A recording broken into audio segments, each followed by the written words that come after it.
મંગલમ ભગવાન વીરો મંગલમ ગૌતમ પ્રભુ મંગલમ સૂર્યભદ્રા જૈનો ધર્મોસ્તુ મંગલમ. ઔદારિક શરીરના આપણે 5 ગુણ છે એ જોઈ રહ્યા હતા. એમાંથી આપણે 4 ગુણ જોઈ લીધા. હવે 5મો ગુણ છે ઊંચું. ઊંચું એટલે કે મોટું. તો આ ઔદારિક શરીર છે એ બીજા બધા જ છે, પણ બાકીના જે 4 શરીરો છે, વૈક્રિય, આહારક, તેજસ, કાર્મણ, એ 4 શરીરોથી પણ એ ઊંચું કહેવાય છે. તો એ કઈ અપેક્ષાથી તે અહીંયા બતાવે છે કે જે બીજા 4 શરીરો છે એમની સ્વાભાવિક, જે નેચરલ કે જે મૂળ શરીર હોય છે, તો એની ઊંચાઈ કરતા આપણે કમ્પેર કરીએ તો ઔદારિક શરીરની ઊંચાઈ એ સૌથી વધારે હોય છે. એટલે કે કહેવાય છે કે 1000 યોજનથી પણ કંઈક અધિક ઊંચાઈ છે.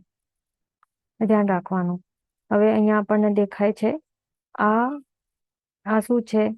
આ લોટસ અહીંયા બતાવે છે. તો આ લોટસ નું ખાલી અહીંયા આ ફેસ નહીં, પણ આખો એનું આખી બોડી જોવાની આપણને, એનું આખું શરીર. આ લોટસ છે. નીચે અંડર વોટર થી આવું દેખાય. એના જે લીવ્સ છે, તો એના લીફ અહીંયા એવા હોય છે, તો એ અહીંયાથી દેખાય છે. પણ ઉપરથી જોઈએ તો માત્ર આટલું લોટસ દેખાય, પણ આટલું જ નહીં હોય. એનું જે શરીર છે એ નીચે એક્સટેન્ડ થાય છે. એક્સટેન્ડ થઈને ક્યાં જાય છે? નીચે જતા જતા જે જે રિવર બેડ હોય કે સી બેડ હોય, તો એના અંદર એના જે રૂટ્સ છે તે એક્સટેન્ડ થઈને ત્યાં જાય છે. આમ એવી રીતે હોઈ શકે છે. આવી રીતે એટલે એવી રીતે હોય છે આ. તો આટલા લાંબા એનું આખો શરીર, આખા એક લોટસ જે શરીર છે આટલું લાંબુ હોય છે. અને કેટલું હોય છે? 1000 યોજનથી પણ કંઈક અધિક ઊંચાઈ. અહીંયા 1000 યોજન છે. એ કેવી રીતે? જે આખો અહીંયા જે એનું લીફ થી કરીને આપણે એનું નીચે બેઝ સુધી આપણે આ મેઝર કરીએ ને, જે આખો ટોટલ આ છે રૂટ સુધીનું આખો એનું શરીર 1000 યોજન, અને એનાથી કંઈક અધિક એટલે જે ઉપરનું જે આ ફૂલ છે તો એ એટલે સમજી લેવાનું કે 1000 યોજનથી કંઈક અધિક છે, એટલા માટે એવી રીતે બતાવ્યું છે.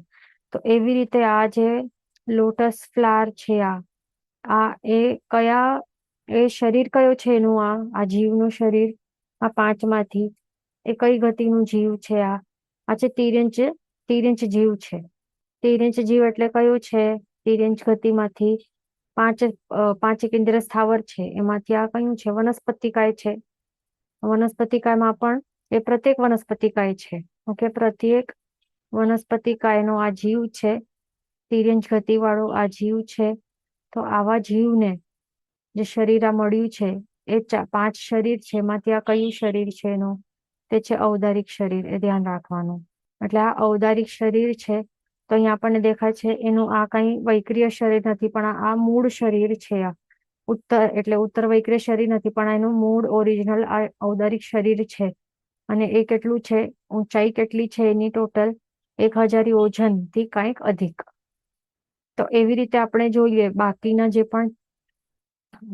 જે શરીરો, બીજા શરીરો છે 4, તો એમની જે સ્વાભાવિક ઊંચાઈ છે એ એનાથી વધારે નથી, એ એનાથી ઓછી છે. એટલા માટે કહેવાય છે કે આ જે સ્વાભાવિક ઊંચાઈ જે છે આ એની વધી જાય છે. સૌથી મોટું છે આ ઔદારિક શરીર. આ કમળ જે આપણે જોઈએ એની અપેક્ષાએ, એ ધ્યાન રાખવાનું. તો આવી રીતે બીજા જે શરીરો છે એનાથી સ્વાભાવિક ઊંચાઈ જે રહેલી છે એના કરતા મોટી ઊંચાઈ વાળો આ શું છે? ઔદારિક શરીરનું જે જીવો છે એમની ઊંચાઈ વધારે હોય છે 1000 યોજનથી કંઈક અધિક. એટલા માટે આ પણ જે મોટું કે ઊંચું એ ગુણ એ ધરાવે છે ઔદારિક શરીર. તો એવી રીતે આપણે આ 5 ગુણ જોઈ લીધા ઔદારિક શરીરના. હવે આપણે બીજા પ્રકારનું જે આ શરીર છે એના ઉપર આપણે ચાલવાનું છે. તે છે વૈક્રિય શરીર. તો આ જે વૈક્રિય શરીર છે એનું નામ વૈક્રિય શા માટે છે? એવું વૈક્રિય કારણ કે વિક્રિયા કરવા વાળું એનું એવું પ્રોપર્ટીઝ છે. એનું કેરેક્ટરિસ્ટિક પ્રોપર્ટી કેવી છે કે એ વિક્રિયા કરતું હોય છે. વિક્રિયા એટલે કે કેવું? વિક્રિયા એટલે કે શું? એક ક્રિયા હોય અને બીજી હોય વિક્રિયા, એટલે વિવિધ. એટલે વિવિધ, અલગ અલગ, જુદી જુદી, અલગ અલગ. એટલે કે વિવિધ, અને ક્રિયા એટલે કે અલગ અલગ ટાઈપના કાર્યો. તો વિવિધ પ્રકારના કાર્યો એ કરી શકે, અથવા તો વિશિષ્ટ પણ કાર્યો જે કરી શકે એવું શરીર હોય, એટલા માટે એને વૈક્રિય શરીર કહેવાય છે. એટલે જુદી જુદી અહીંયા આપણે ફૂટનોટમાં જોઈ લઈએ, જે સ્ટાર માર્ક છે, એટલે જુદી જુદી ક્રિયાઓ એવી કેવી કરતું હોય છે.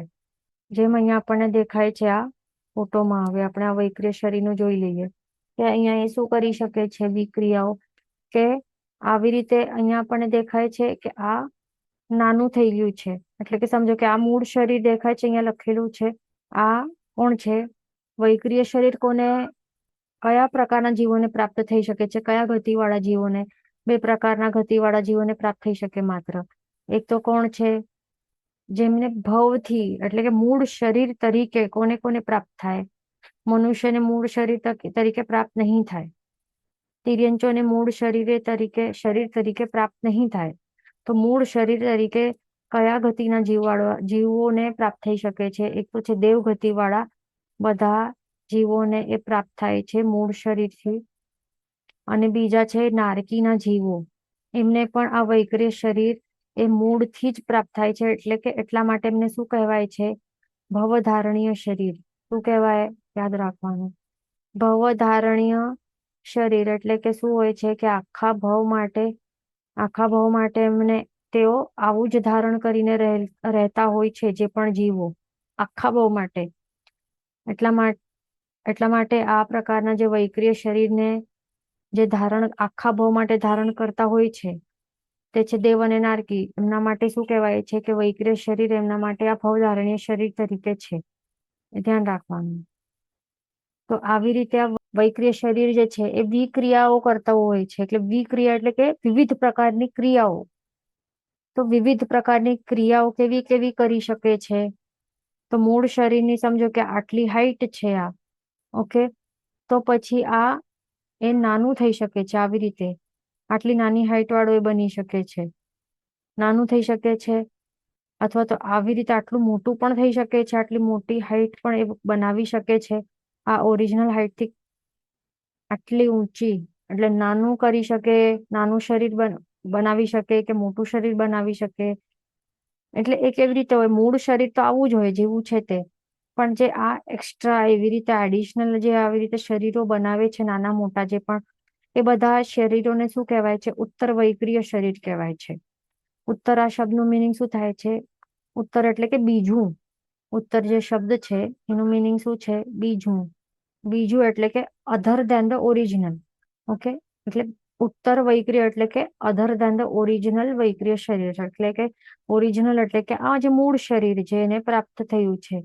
ઓકે, ઉત્પત્તિ સમય જેને પ્રાપ્ત થયું છે તે મૂળ શરીર કહેવાય. અને પછીથી એ જે અધર ધેન ધ ઓરિજિનલ કે બીજા શરીરો બનાવ્યા આવ્યા અલગ અલગ, કેવા કેવા જાતના, તો એ બધાને શું કહેવાય? ઉત્તર વૈક્રિય શરીરો કહેવાય. તો આવી રીતે એ નાનું શરીર કરી શકે, મોટું શરીર બનાવી શકે, અથવા તો અહીંયા એ આવી રીતે એક બનાવ્યું, અથવા તો આવી રીતે અનેક બનાવ્યું. અહીંયા દેખાય છે આપણને કેટલા બધા બનાવી દીધા. હવે 30, 50, 100 કેટલા પણ એવી રીતે ઉત્તર વૈક્રિય શરીરો બનાવી શકે છે. તો એવી રીતે, અથવા તો એ અહીંયા નીચે દેખાય છે આપણને આ તિર્યંચો, આવી રીતે એ ભૂચર પણ બનાવી શકે, કે આકાશમાં ઉડનારા આવા ખેચર પણ બનાવી શકે છે. અહીંયા દેખાય છે આપણને હાથી કે મગર કે સર્પ કે કંઈ પણ આવા કંઈ પણ બનાવી શકે છે. અલગ અલગ પ્રકારના કેવા પણ એ આકારો વાળું શરીર બનાવી શકે છે. અથવા તો આ ભલે દેવ છે, તો એ દેવ એ આવી રીતે મનુષ્ય સ્ત્રી તરીકે પણ આવી રીતે એ રૂપ બનાવી શકે છે, કે નાનું બાળક જેવું રૂપ પણ બનાવી શકે છે, કેવું પણ બનાવી શકે. અથવા તો આવી રીતે એનું આવું ટાઈપનું શરીર છે ઓરિજિનલ, પણ એ આવું એકદમ ભારીમાં ભારી આવું શરીર પણ બનાવી શકે છે, હાથી જેવું. અથવા તો એકદમ હલકું એવું, કોઈ એકદમ હલકું એવું કીડી જેવું પણ એવું નાનું એવું જીવ બની, એટલે એવું પણ એ શરીર બનાવી શકે છે કીડી જેવું. અથવા તો એ અદ્રશ્ય પણ થઈ શકે છે, એટલે પછી દેખાય જ નહીં, અને પછી અચાનક એ દ્રશ્ય થઈ જાય, એટલે કે દર્શન આપે. દ્રશ્ય અદ્રશ્ય એ પણ કરી શકે. એટલે અલગ અલગ વિવિધ જાતની એ ફેરફાર કરી શકે છે.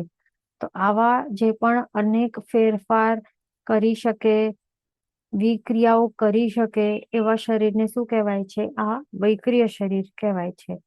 ધ્યાન રાખવાનું.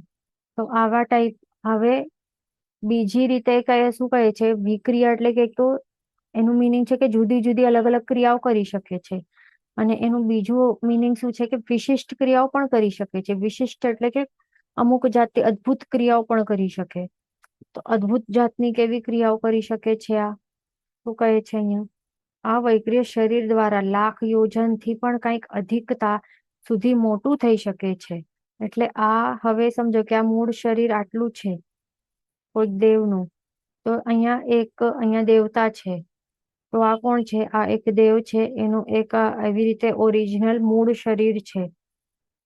તો આ જે દેવનું જીવ છે એને વૈક્રિય શરીર પ્રાપ્ત થયું છે. તો એ શું કરી શકે છે? તે 1,00,000 યોજન જેટલું છે શરીર, મૂળ શરીર, એનાથી ઉત્તર વૈક્રિય શરીર બનાવે બીજું. તો એ કેટલું બનાવી શકે છે? 1,00,000 યોજન, 1,00,000 યોજન જેટલું શરીર એ ઊંચું બનાવી શકે. જો કોઈ મનુષ્ય હોય, હવે કોઈ મનુષ્ય છે સમજો, અને આ મનુષ્ય પાસે બી કોઈ લબ્ધિ રહેલી છે કે એ ઉત્તર વૈક્રિય શરીર બનાવી શકે એવી લબ્ધિ હોઈ શકે છે મનુષ્યમાં. હવે ધ્યાન રાખવાના, મનુષ્ય જે છે એનું આ જે ઓરિજિનલ શરીર છે, આ ઓરિજિનલ તો કે મૂળ શરીર જે છે, તો મૂળ શરીર તો ઔદારિક શરીર જ હોય. પણ આવી કોઈક લબ્ધિ એણે પ્રગટ કરી છે કે એ ઉત્તર વૈક્રિય શરીર બનાવી શકે છે. તો એ બનાવી શકે તો એ કેટલું ઊંચું બનાવી શકે? એનું જે ઓરિજિનલ હાઈટ થી કેટલું ઊંચું બનાવી શકે છે? એ બનાવી શકે છે અહીંયા જે બતાવ્યું છે તે 1,00,000 યોજનથી કંઈક અધિક સુધી મોટું એ કરી શકે છે. એટલે 1,00,000 યોજન પ્લસ એટલે કંઈક અધિક. એટલે જો દેવ બનાવે તો 1,00,000 યોજન જેટલું મોટું કરી શકે. અને જો મનુષ્ય એ લબ્ધિધારી મનુષ્ય હોય તો 1,00,000 યોજનથી કંઈક અધિક એવું મોટું એ બનાવી શકે છે. ધ્યાન રાખવાનું. એટલા માટે એને શું કહેવાય છે? આ વૈક્રિય શરીરને એને કહેવાય છે કે અદ્ભુત વિશિષ્ટ કહેવાય છે. એટલે કે અદ્ભુત ક્રિયાઓ કરી શકે એવા ટાઈપની. એટલા માટે એવું ગુણવાળું છે આ. બીજું શું કહે છે કે તેમજ દેવોના સૌંદર્યની અપેક્ષા અદ્ભુત છે. ધ્યાન રાખવાનું. દેવ હવે સૌંદર્યના એટલે સુંદરતા, કેટલું બ્યુટીફુલ દેખાય છે, દેખાવામાં કેટલું આકર્ષક છે. તો એ કહે છે તીર્થંકર ભગવંતની અપેક્ષા નથી. જો તીર્થંકર ભગવંતને પણ અહીંયા આપણે બ્રેકેટમાં લાવીએ એટલે એમનું પણ ઇન્ક્લુડ કરીએ તો આ તો કાંઈ નથી. દેવોનું સૌંદર્ય તો એમના એક નખ સમાન પણ નહીં હોય. એટલા માટે એમણે કન્સિડરેશનમાં તીર્થંકર ભગવંતને કન્સિડરેશનમાં લીધું જ નથી. એને માત્ર અહીંયા અપેક્ષાએ શું કોને લીધું છે કન્સિડરેશનમાં? માત્ર દેવોને લીધું છે. તો દેવોના સૌંદર્યની અપેક્ષા કહેવાય છે કે એ અદ્ભુત છે, બ્યુટીફુલ છે, આકર્ષક દેખાય એવું છે. ફીચર્સ વગેરે બહુ સરસ એવા અદ્ભુત દેખાય એવા હોય છે. એ ધ્યાન રાખવાનું. પછી આગળ શું કહે છે કે આ શરીર ઔદારિક કરતા કંઈક વધારે સૂક્ષ્મ પૂતગલ વર્ગણાઓમાંથી રચાય છે. જે આ વૈક્રિય શરીર છે ને, તો એ અહીંયા આપણે જોયું તો લાસ્ટ ટાઈમ આપણે શું ભણ્યું હતું કે અહીંયા આ જે છે આપણે આ કોન્સેપ્ટ આપણે ભણ્યું હતું 16 ટાઈપની વર્ગણાઓમાં. તો એમાં આ ઔદારિક પહેલા નંબરમાં છે ગ્રાહ્ય વર્ગણામાં, અને બીજા નંબરમાં ગ્રાહ્ય વર્ગણામાં આ વૈક્રિય છે. એટલે સોરી, વૈક્રિય વર્ગણા છે. ઔદારિક વર્ગણા અને વૈક્રિય વર્ગણા એવી રીતે છે. તો હવે અહીંયા જ લાસ્ટ ક્લાસમાં જ આપણે આ જોઈ લીધું હતું કે ઔદારિક વર્ગણા છે. તો ઔદારિક વર્ગણા કરતા જે આ વૈક્રિય વર્ગણા છે તો એના પૂતગલો કેવા હોય છે? વધારે સૂક્ષ્મ હોય છે.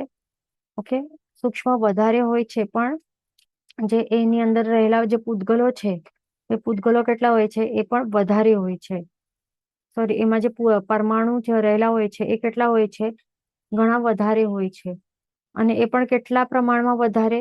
અહીંયા જે આપણને દેખાય છે કેટલા વધી ગયા છે. આ અનંત પરમાણુ એડ થતા થતા થતા એટલે કેટલા નંબર ઓફ પરમાણુઓ પણ વધારે છે દરેક આ વૈક્રિય વર્ગણાના સ્કંધમાં. એ તો વધારે છે જ, પણ સાથે સાથે એની સૂક્ષ્મતા પણ વધતી જાય છે. એટલે ઔદારિક વર્ગણાના પૂતગલ સ્કંધો કરતા આ વૈક્રિય વર્ગણાના પૂતગલ સ્કંધો વધારે સૂક્ષ્મ છે અને એની અંદર રહેલા જે પરમાણુઓ છે એ અનંત ગુણા વધારે છે, એ ધ્યાન રાખવાનું. આ વસ્તુ અહીંયા આપણે જોયું. હવે એનું બંધારણ સ્વાભાવિક રીતે બંધાય છે, પરંતુ ઔદારિકની પેઠે તેમાં 7 ધાતુનો ક્રમ નથી હોતો. એમાં હવે શું કહે છે કે આ વૈક્રિય શરીર આ વૈક્રિય શરીર છે એનું બંધારણ એટલે કે એ બિલ્ડ કેવી રીતે થાય છે, એનું નિર્માણ કે ક્રિએશન એ કેવી રીતે થાય છે, નેચરલી થાય છે. પણ આ એવી રીતે નહીં સમજવાનું કે આહારક શરીરની રીતે. આહાર શરીરમાં કેવા હોય છે, 7 ધાતુઓથી બનેલું હોય છે ને. સોરી, ઔદારિક શરીર જે ઔદારિક શરીર છે, જોવામાં એવી રીતે લાગે કે 2 આંખ છે, 1 નાક છે, આ લિપ્સ છે, ફેસ છે, હાથ છે, 2 હાથ 2 પગ સેમ દેખાય છે ને. ઔદારિક શરીરધારી જે મનુષ્યો રહેલા હોય છે એમના જેવું લાગતું હોય છે. દેવતાઓનું બંધારણ એવી રીતે સેમ દેખાય છે. દેવતાઓનું જે વૈક્રિય શરીર છે મનુષ્યના ઔદારિક શરીરના બંધારણ જેવું જ છે ને, એવું જ છે સ્વાભાવિક રીતે, એવી જ રીતે નેચરલ એવી રીતે જ હોય છે. પણ છતાં પણ ઔદારિક શરીરમાં જેવી રીતે 7 ધાતુઓથી બનેલું હોય છે ને, તો એવી રીતે આ વૈક્રિય શરીરમાં 7 ધાતુઓ નહીં હોય, એનાથી બનેલું નહીં હોય. 7 ધાતુમાં શું આવે છે? એક તો પહેલું ધાતુ કહેવાય કે રસ હોય. તો રસ એટલે કે શું કહી શકાય, જે આપણે કહેતા હોય ને પ્લાઝમા હોય. આપણે મેડિકલ ટર્મ્સમાં આપણે જોઈએ કે સાયન્ટિફિકલી જોઈએ તો જે પ્લાઝમા સેલ્સ હોય તો તે, અને બીજા જે લિમ્ફેટિક સિસ્ટમ માટે જે લિમ્ફ ટિશ્યુ બનતા હોય છે ને, લિમ્ફ ટિશ્યુઝ, તો એમને શું કહેવાય? એ બંનેને કહેવાય કે રસમાં ગણતરી થાય. ઓકે, પ્લાઝમા સેલ્સ અને લિમ્ફ ટિશ્યુઝ. તો આ બે જે છે, આ વૈક્રિય શરીરધારી જીવોમાં આ હોય જ નહીં. આ રસ નામનું ધાતુ જ નહીં હોય. પ્લાઝમાના લિમ્ફેટિક સિસ્ટમના લિમ્ફ ટિશ્યુ આ હોય જ નહીં આપણે જેમ, એ ધ્યાન રાખવાનું.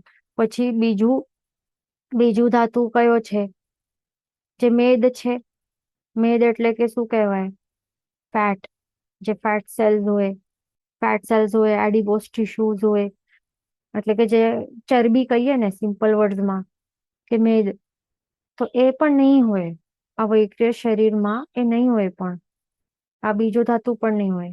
જોઈને લાગે કે, એટલે કે જોઈને તો એવું જ લાગે, બોડી એવી જ લાગે જોઈને, દેવતાઓનું શરીર. પણ એ આ ધાતુ જ નહીં હોય. 7 ધાતુઓ એનાથી બનેલું જ નહીં હોય, એ ધ્યાન રાખવાનું. પછી ત્રીજું છે જે બોન્સ હોય ને, હડ્ડી. તો આ ત્રીજું ધાતુ છે, હડ્ડી. તો હડ્ડી બોન્સ પણ નહીં હોય, એ ધ્યાન રાખવાનું. બોન ટીશ્યુ જે કહેવાય છે, બોન ટીશ્યુઝ, એ પણ નહીં હોય. આપણા બોડીમાં કેટલા કેટલા બધા બોન્સ રહેલા છે ને, નાના મોટા બોન્સ રહેલા હોય.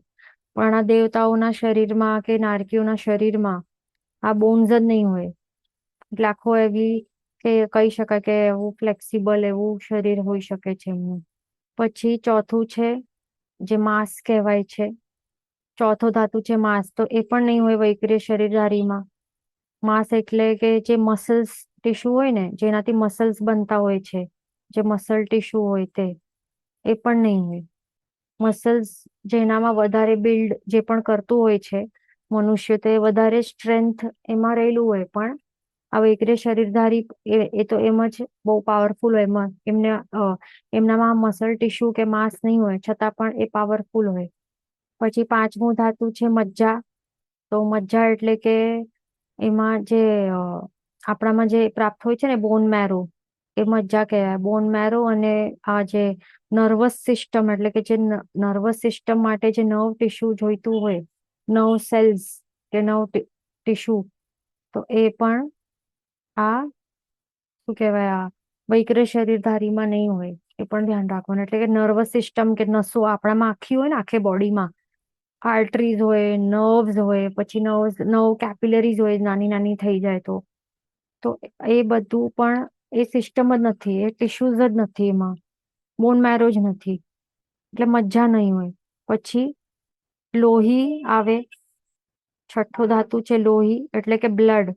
તો બ્લડ સેલ્સ છે, આરબીસી, ડબ્લ્યુબીસી, જે પણ બ્લડ સેલ્સ હોય, પ્લેટલેટ્સ ને આ ને તે, જે પણ, એ લોહી જ નહીં હોય. એમના શરીરમાં એક બૂંદ નહીં હોય લોહીનું, ધ્યાન રાખવાનું. અને પછી 7th અને લાસ્ટ જે છે ધાતુ તે છે શુક્ર, જે રિપ્રોડક્ટિવ સેલ્સ હોય તો તે પણ એમનામાં નહીં હોય, ધ્યાન રાખવાનું. તો એવી રીતે આ 7 ધાતુઓથી આ ઔદારિક શરીર વાળા જે જીવો હોય છે એમનું ઔદારિક શરીર આ 7 ધાતુઓથી બનેલું હોય છે. પણ આ વૈક્રિય શરીર છે જે છે તો એમાં આ 7 ધાતુઓથી બનેલું જ નહીં હોય, માત્ર તે શેનાથી બનેલું હોય? વૈક્રિય વર્ગણાના પૂતગલ સ્કંધોથી જ બનેલા હોય, એ ધ્યાન રાખવાનું. અને જે દેવતાઓ હોય તો એમના માટે શુભ એવા હોય છે ને, શુભ વર્ણ ગંધ રસ સ્પર્શ વાળા કહેવાય, તો એવા આ વૈક્રિય વર્ગણાના પૂતગલ સ્કંધોથી બનેલું હોય. અને જે નારકીઓ હોય તો એ નારકીઓ માટે જે અશુભ વર્ણ ગંધ રસ સ્પર્શ વાળા જે વૈક્રિય વર્ગણાના પૂતગલ સ્કંધો હોય તો એનાથી એમનું શરીર બનેલું હોય છે, એ ધ્યાન રાખવાનું. અને જેવું જેવું જેમનું કર્મ એવી રીતે એમને એવું પ્રાપ્ત થાય. હવે આગળ અહીંયા શું કહે છે, ફૂટનોટમાં આપણે હજી થોડુંક બાકી છે, જોઈ લઈએ. અહીંયા જે ક્વેશ્ચન આવેલું છે કે લબ્ધિ અને ગુણ પ્રત્યેક વૈક્રિય શરીર ઇઝ ડિફરન્ટ, તો એનું જ અહીંયા આન્સર અહીંયા આવે છે કે જે આ વૈક્રિય શરીર છે તો કહેવાય છે કે દેવતાઓ અને નારકીને ભવ પ્રત્યેક કહેવાય છે. શું કહેવાય છે? દેવતાઓ અને નારકીઓને એમને જન્મ, એમનું જે ઉપપાત જન્મ થાય છે તો એ ત્યારથી જ એમને એ પ્રાપ્ત થયેલું હોય છે આ વૈક્રિય શરીર, એટલા માટે એમને કહેવાય છે ભવ પ્રત્યેક, એ કહેવાય છે આ વૈક્રિય શરીર. કારણ કે એ ઉપપાત જન્મથી કરીને આખા ભવ, એ ભવ રહેશે દેવ તરીકે અને નારકી તરીકે આખા ભવ સુધી એ રહેવાનું જ છે, એટલા માટે એને કહેવાય છે કે ભવ પ્રત્યેક કહેવાય છે. અને જે લબ્ધિ વાળા જે પંચેન્દ્રિય તિર્યંચ કે પંચેન્દ્રિય આવા મનુષ્યો છે, લબ્ધિ વાળા મનુષ્યો છે અને બાદર પર્યાપ્ત વાયુકાય વાળા જીવો છે, તો એમને કેવું કહેવાય છે? આ લબ્ધિ પ્રત્યેક કહેવાય છે, એ ધ્યાન રાખવાનું. એટલે હવે અહીંયા શું કહે છે કે માત્ર આપણને લાગે કે આ બે ગતિવાળા જીવોને જ આ વૈક્રિય શરીર પ્રાપ્ત હોય છે, તો તે તે હોય છે, એ મૂળ શરીર તરીકે હોય છે, મૂળ શરીર તરીકે હોય છે ને એ ભવ, એમના એ ભવમાં એમને જે એ ભવ મળ્યું છે ને એ ભવના કારણે મળ્યું છે આ, એટલા માટે એને ભવ પ્રત્યેક કહેવાય છે. શું, શેના કારણે મળ્યું છે એમને? દેવોને એ દેવ ભાવ મળ્યું છે, નારકીઓને નારકીનું ભાવ મળ્યો છે, તો આવા ભાવના કારણે એમને પ્રાપ્ત થયું છે આ વૈક્રિય શરીર, એટલા માટે એમને ભાવ પ્રત્યેક આ શબ્દથી કહેવાય છે, આ શબ્દ યુઝ કરાય છે, આ ટર્મ.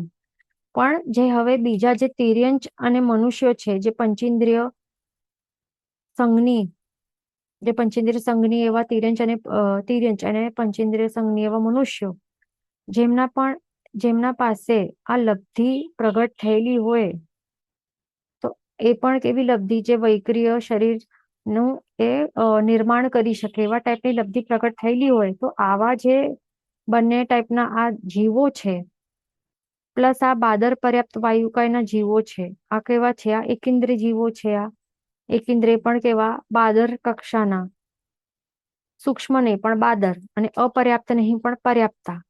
તો બાદર પર્યાપ્ત વાયુકાય એમના પાસે પણ આવી લબ્ધિ રહેલી હોય, એમના આત્મામાં એવી લબ્ધિ પ્રગટેલી હોય કે એ ઉત્તર વૈક્રિય શરીર બનાવી શકે, તો આવા ટાઈપના, આ 3 ટાઈપના જીવોને શું કહેવાય છે? એમને લબ્ધિ પ્રત્યેક કહેવાય છે. કેમ? કારણ કે એમને જે આ વૈક્રિય શરીર બનાવી શકે છે, એક શેના કારણે બનાવી શકે છે? એમને આ લબ્ધિ પ્રગટ થયેલી છે ને એમના આત્મામાં, એના કારણે બનાવી શકે છે ઉત્તર વૈક્રિય શરીર, એટલા માટે એને કહેવાય છે લબ્ધિ પ્રત્યેક, એમનું આ કહેવાય છે વૈક્રિય શરીર. એટલે એમને મેન શું છે કે ભવના કારણે નથી મળ્યું, ભવના કારણે આ જે પંચેન્દ્રિય સંઘની તિર્યંચ મનુષ્ય અને જે આ બાદર પર્યાપ્ત વાયુકાય છે, તેમને પોતાના ભવના કારણે કઈ આ વૈક્રિય શરીર નથી પ્રાપ્ત થયું. ભવના કારણે તો એમને શું મળ્યું છે? એમને તો ઔદારિક શરીર મળ્યું છે મૂળ શરીર તરીકે, ભવના કારણે તે એમનું મૂળ શરીર છે. પણ લબ્ધિના કારણે એમને, જેમણે પણ આ પ્રગટ થયું હોય કે વૈક્રિય શરીર બનાવી શકે એવી લબ્ધિ પ્રગટ થયેલી હોય, તો એ લબ્ધિના કારણે એ બનાવી શકે, એટલા માટે એમને લબ્ધિ પ્રત્યેક કહેવાય છે. હવે આગળ કહે છે કે લબ્ધિ પ્રત્યેક પણ 2 પ્રકારનું હોય છે. એક છે તપશ્ચર્યાદિકથી મુનિઓને હોય તેને શું કહેવાય છે? ગુણ પ્રત્યેક, આ નંબર 1. અને બીજું છે વાયુકાય ચક્રવર્તી અને વાસુદેવ વગેરેને તપશ્ચર્યાદિક વિના જ કાર્ય પ્રસંગે બનાવી શકવાની શક્તિ હોય છે તેને લબ્ધિ પ્રત્યય કહેવાય છે. તો આવી રીતે કહે છે કે જે આ લબ્ધિ પ્રત્યય જે આપણે અહીંયા જોયું એના પણ બે પાર્ટ્સ છે, બે સબટાઇપ્સ છે. એક છે ગુણ પ્રત્યયક અને બીજું છે લબ્ધિ પ્રત્યયક. એટલે એ કેવી રીતે? ગુણ પ્રત્યયક કોને કહેવાય? કે જે પણ આવી રીતે જે મુનિ ભગવંતો હોય છે જેમણે પણ આવી રીતે તપશ્ચર્યા વગેરે સાધના આરાધના કરીને આવી લબ્ધિઓ પ્રગટાવી હોય છે, ગુણો પ્રગટાવી ગુણોના કારણે કે લબ્ધિના કારણે એટલે એ સાધના આરાધના વગેરેના કારણે એમને એવી રીતે ગુણો પ્રગટાવ્યા હોય આત્મામાં અને એના કારણે પછી આ લબ્ધિ પ્રગટ થયેલી હોય કે તેઓ ઉત્તર વૈક્રિય શરીર બનાવી શકે, એટલા માટે એમને ગુણ પ્રત્યય કહેવાય છે. એ ધ્યાન રાખવાનું. પણ જે આ વાયુકાય, જે આ બાદર પર્યાપ્ત વાયુકાયના જીવો છે કે આ ચક્રવર્તી અને વાસુદેવ જેવા આ આત્માઓ છે, તો તેઓ કઈ આ એમને જે આ એ પર્ટિક્યુલર ભવ છે, આ વાયુકાયના જીવોનું એ પર્ટિક્યુલર ભવ છે, તો એમાં થોડી એ કઈ સાધના આરાધના કે તપશ્ચર્યા કરી છે કે એમણે જેના કારણે એમને આ લબ્ધિ પ્રગટ થઈ છે, એવું નથી ને. વાયુકાય જીવોને પૂર્વ ભાવમાં કંઈક એવું કર્યું હશે જેના કારણે એ બંધાયું છે, આ એમને આ લબ્ધિ જે છે એ રહેલી છે, પ્રગટ થયેલી છે કે એ શું કરી શકે, એ વૈક્રિય શરીર નામ કર્મ જે છે તો એવું એ બંધાયું છે એમનું પૂર્વ ભાવમાં. એમણે કંઈક એવું કર્યું હશે જેના કારણે વૈક્રિય શરીર નામ કર્મ એને બાંધ્યું હતું પૂર્વ ભાવમાં. તો પછી આ ભાવમાં અહીંયા આવે છે વાયુકાયનું એક્ઝામ્પલ. તો જે આ ભાવમાં વાયુ જે પણ એવા વાયુકાયના જે જીવો છે પર્ટિક્યુલરલી જેમણે પણ પૂર્વ ભાવમાં આવું વૈક્રિય શરીર નામકર્મનું બંધ કર્યું હશે, તો આ ભાવમાં એ વાયુકાય એ બાદર પર્યાપ્ત વાયુકાય તરીકે એમનું એટલે કે એવું ભાવ મળ્યું છે. તો આ ભાવમાં એવા પર્ટિક્યુલર જે વાયુકાયના જીવો છે એમનું જે આ શું છે કાર્ય પ્રસંગે બનાવી શકે. એટલે કે હવે કાર્ય પ્રસંગે એટલે કે શું, કે જેમ કે હવે મોટો જ્યારે એવું કઈક મોટો એવું વંટોળિયો કંઈક એવું એ ક્રિએટ થાય છે ને, મોટો વંટોળિયો ને આવું કઈક ક્રિએટ થતું હોય છે, તો ત્યારે કહેવાય છે કે આવા વાયુકાયના જે જીવો છે ને જેમનું વાયુકાય તરીકે એમનું ઉદયમાં આવી જતું હોય છે વૈક્રિય શરીર નામ કર્મ એમના આ શું કહેવાય છે ઉદયમાં આવી ગયું છે, તો શું કરી શકે છે કે આવું જે મોટો એવું જે વંટોળિયા જેવું એવું સ્વરૂપ ધારણ કરી આ શરીર જે એવું ધારણ કરીને એવી રીતે એ પછી જે પણ આવા તુફાનો વગેરે એ ક્રિએટ થતા હોય છે. તો એટલે એ પોતે જ વિચારીને ત્યારે એ નથી કરતા કે મને હવે હા ચાલો મને વૈક્રિય શરીર હવે હમણાં મને આ ક્રિએટ ઉત્તર વૈક્રિય શરીર મને નિર્માણ એનું કરવાનું છે, મને હવે તુફાન લાવવાનું છે. તો એવું કઈ સમજી વિચારીને પર્પઝફુલી એ નથી કરતા, પણ એમનું એક કર્મ ઉદયમાં આવી જાય છે એના કારણે એવી રીતે આ મહાકાય રૂપ એવી રીતે ધારણ થાય છે એમનું શરીર, ઉત્તર વૈક્રિય શરીર બને છે એવું એમનું, અને પછી આવા મોટા તુફાન વંટોળિયા જે પણ છે એ ક્રિએટ થાય છે વખતે એવું હોય છે. અને જે બીજા જે આ ચક્રવર્તીઓ છે, ચક્રવર્તી અને વાસુદેવ છે, તો એમના પાસે પણ આવી શું હોય છે, આવી શક્તિ હોય છે ને કે તેઓ શું કરી શકે, ઉત્તર વૈક્રિય શરીરે ક્રિએટ કરી શકે. પણ હવે તેઓ કઈ એ ભાવમાં એ સેમ ચક્રવર્તી તરીકે કે વાસુદેવ તરીકેના ભાવમાં એ કઈ એવા તપશ્ચર્યા સાધના આરાધના વગેરે કરતા નથી કે જેના કારણે એમને એવું પ્રગટ થઈ શકે. હવે આ સેમ લિંક ઉપર રિજોઈન કરવાનું છે આપણને. ઓકે, પ્રણામ. તો હવે આપણે શું વાત કરતા હતા કે જે આ વૈક્રિય શરીર છે, આપણે આ વાત કરતા હતા કે જે આ ચક્રવર્તી છે અને જે આ વાસુદેવો છે એ જે પણ એમના પાસે આ જે શક્તિ મળેલી છે કે તેઓ એવું કઈક એવું કાર્ય પ્રસંગ હોય કે તેઓ પછી ઉત્તર વૈક્રિય શરીર બનાવી મોટું એવું શરીર બનાવે અને પછી બધા જે યુદ્ધ જો કરતા હોય તો એવા સામેવાળા એવા કોઈ હોય કે એમને હરાવવાનું હોય યુદ્ધમાં, તો એવી રીતે ક્રિએટ કરીને બધું કરી શકે. તો એ બધા આવા ટાઈપનું ઉત્તર વૈક્રિય શરીર બનાવવા માટે તેઓ કઈ એવી સાધના આરાધના તપશ્ચર્યા નથી કરતા એવું લબ્ધિ પ્રગટ કરવા માટે. એ ધ્યાન રાખવાનું. એમને એવી રીતે આ શક્તિ એ પહેલાથી જ રહેલી હોય છે. એ પણ કેવી રીતે પૂર્વ ભાવમાં એવા ટાઈપના એમણે જે કર્મો છે એમણે બંધ કરીને આવ્યા હોય, પૂર્વભાવમાં આવા પ્રકારના કર્મોનું બંધ કરીને કર્યું હોય, એના કારણે આ પર્ટિક્યુલર જે ચક્રવર્તી કે વાસુદેવ વગેરેનું જે ભાવ જ્યારે ચાલી રહેલું છે, તો ત્યારે એમના પાસે આ લબ્ધિ રહેલી હોય, આ શક્તિઓ રહેલી હોય, એમને કઈ એ ચક્રવર્તી કે વાસુદેવ વગેરેના ભાવોમાં એમને કઈ એવું એ સાધના આરાધના તપશ્ચર્યા કરવાની જરૂર નથી પડતી.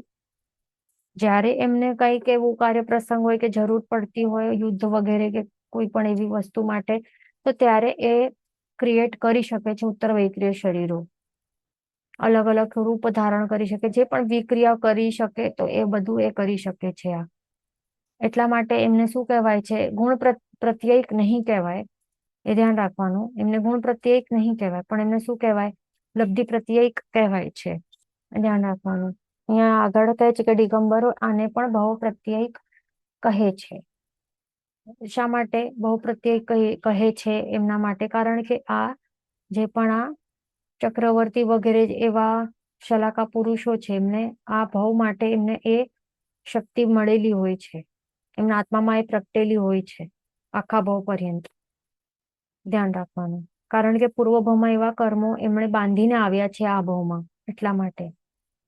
ઓકે, અહીંયા એક ક્વેશ્ચન આવેલા છે, તે ક્વેશ્ચન આ ટોપિક રિલેટેડ છે, તો આપણે જોઈ લઈએ. એ ક્વેશ્ચન છે કે લબ્ધિ એન્ડ ગુણ પ્રત્યયક વૈક્રિય શરીર ઇઝ ડિફરન્ટ. તો એ તો આપણે જોઈ લીધું, એ આન્સર આવી ગયું હતું. પછી બીજું ક્વેશ્ચન છે કે means Chakravarti Vasudev Prati Vasudev Baldev they get by birth or when they announced as they are પદવી and Tirthankar also get by birth. તો જે આ ચક્રવર્તી વગેરે છે ને, તો એમને શું કહેવાય છે, એમના પાસે જે આ વૈક્રિય ઉત્તર વૈક્રિય શરીર બનાવવાની જે લબ્ધિ રહેલી છે, એ લબ્ધિ રહેલી છે એ પણ ક્યારથી, એમણે કઈ તપશ્ચર્યા વિના જ એમના પાસે રહેલી છે, જન્મથી જ રહેલી છે, આખા ભાવ માટે રહેલી છે. એટલા માટે એમને દિગંબરો પણ એમને શું કહે છે, ભાવ પ્રત્યયિક એવી રીતે કહે છે. અને અહીંયા આપણા શાસ્ત્રમાં લબ્ધિ પ્રત્યયિક કહેવાય છે એમને, એ ધ્યાન રાખવાનું. એટલે એમને પહેલાથી જ રહેલી હોય છે, એ ધ્યાન રાખવાનું. ઓકે, અને તેઓ આ પદવી એવી રીતે અનાઉન્સ થાય એવું કઈ નથી. એ જન્મથી જે જીવ છે એ વાસુદેવ જ હોય છે, વાસુદેવનું જીવ હોય છે, કે પ્રતિ વાસુદેવનું જીવ કહેવાય છે. જે તીર્થંકર ભગવંત હોય છે એમના છેલ્લા ભાવમાં એ તીર્થંકરનું જીવ કહેવાય છે, કે તીર્થંકર ભગવાનનું જે જીવ છે એમનું ચ્યવન જન્મ વગેરે થયું છે, એવી જ રીતે કહેવાય છે. એટલે કે એ જીવ એવું જ હોય છે. એટલે એવું નહીં કે એમને પદવી પ્રાપ્ત થાય તો ત્યારે પછી જે કહેવાય તીર્થંકર. હવે એમાં પણ દ્રવ્ય તીર્થંકર અને ભાવ તીર્થંકર એની વાત આવી જાય. જન્મથી એ શું કહેવાય, દ્રવ્ય તીર્થંકર કહેવાય, અને કેવલ જ્ઞાન બાદ એ ભાવ તીર્થંકર કહેવાય. તો એવી રીતે આપણે કહી શકીએ તીર્થંકર ભગવંત માટે. પછી એક ક્વેશ્ચન હતું કે એ સૌંદર્ય માટેનું, જ્યાં અદ્ભુત છે ને અહીંયા બતાવેલું છે, આ જે આ પોઈન્ટ બતાવ્યું છે અદ્ભુત, કે દેવોના સૌંદર્યની અપેક્ષા પણ અદ્ભુત છે આ વૈક્રિય શરીર. તો એમાં એક ક્વેશ્ચન હતું કે મનુષ્યો કરતા પણ મનુષ્ય બનાવે તો શું એમના માટે, એના હિસાબે અહીંયા લખેલું છે કે શું કહે છે, એવી રીતે ક્વેશ્ચન છે. તો હવે આ ધ્યાન રાખવાનું કે જે આ વૈક્રિય શરીર માટે કહેલું છે, અને એ પણ એ દેવતાઓની અપેક્ષા કહેલું છે. એટલે જે મનુષ્ય જે છે ને, એ પણ જે મનુષ્ય છે એમના માટે અહીંયા કઈ રિલેશન નથી. માત્ર એ શું કહે છે કે વૈક્રિય શરીર, એ જ ટોપિક અહીંયા બતાવેલું છે કે વૈક્રિય શરીર કેવું હોય. હવે એ તો નારકીઓને પણ હોય છે અને દેવોને પણ હોય છે, પણ અહીંયા દેવોની જ સૌંદર્યની અપેક્ષા કહેલું છે કે એ અદ્ભુત હોય છે. કારણ કે એ સૌથી એવું કહેવાય ને કે શુભ વર્ણ ગંધરસ સ્પર્શ એવા જે સુંદર હોય. કારણ કે દેવોનું શું કહેવાય કે આ ચારે ચાર ગતિમાંથી કહેવાય કે દેવોનું સૌંદર્ય, હવે તીર્થંકરોની અપેક્ષા અહીંયા નહીં લેવાની, ખાસ ધ્યાન રાખવાનું. બરાબર, તીર્થંકરો એમને આ કન્સિડર હમણાં નથી કરવાનું, કારણ કે તે તો ત્રિભુવનમાં ત્રણેય લોકમાં સૌથી સુંદરમાં સુંદર એમના એક એક જે શરીરના જે પૂતગલ પરમાણુઓ એવા રહેલા હોય છે. તો એમને અહીંયા આપણે એમની અપેક્ષા નથી લેતા, પણ બાકીના જીવો કરતા જે દેવો છે, તો એમનું જે શરીર છે વૈક્રિય શરીર અદ્ભુત હોય છે, બહુ ખૂબ જ સુંદર હોય છે. એટલા જ માટે એમની અપેક્ષા અહીંયા લીધેલી છે. ધ્યાન રાખવાનું. તો આવી રીતે આપણે આ જો ક્લિયર કરી થઈ ગયું અહીંયા આપણું